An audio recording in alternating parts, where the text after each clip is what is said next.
This weekend, the Red Cross is helping people prepare for a possible big earthquake. And for several weeks now, a lot of people have been talking about the big one due to some national magazine articles. This weekend, it is the second annual camp called Camp Prepare, and our Cor Harlan is here now. What is this all about, Cor? Well, this is a chance really for a lot of folks to test out those home prep kits they have for the earthquake. There is, of course, a growing awareness that a big quake is long overdue, and it's ready to strike this area. So many people are getting ready this weekend by camping for a night outside in their backyard in a state park, living only on the contents of the preparedness kits that they've put together.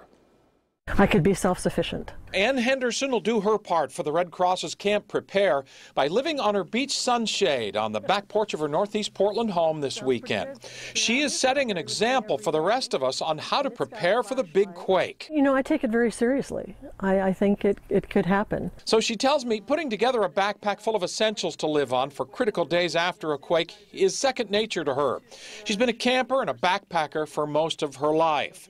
First aid, personal care items, and a small camp stove are only the beginning of a stash of belongings she keeps in a backpack she will grab if she has to run from her house. I have food for me and water, and here's food for the cat and her medication. She's also got 6 gallons of water stored in her garage. When building your own emergency kit, the Red Cross recommends you have 2 weeks worth of food and supplies and a gallon of water per day for each person in your family. And it can be twisted or ramped up so it gets the sun. But Ann is an overachiever. She also has a solar panel on top of her SUV. She says it generates enough electricity to power the entire neighborhood's electronic devices. This is the Red Cross radio that I was telling you about. Really cool. That actually is generated by winding up. Kara James is also a STAR student. The Red Cross radio she has in her survival kit has weather and disaster alert channels that are pre-programmed. It too can run off of the sun. It also has a USB port to charge devices and a flashlight as well. Kara says she recently put together survival kits in her bedroom, her child's bedroom, and something in each of their cars with food and blankets and other things essential for keeping warm. But then as far as the food and the water goes, it's just a little bit at a time. I mean, just getting a few cans at the grocery store every shopping trip and adding it to the kit, you know, over time we have quite a lot of supplies.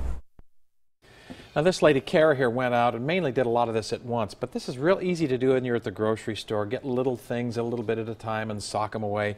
You can take part in Camp Prepare this weekend anywhere, by the way, in your backyard, at a park.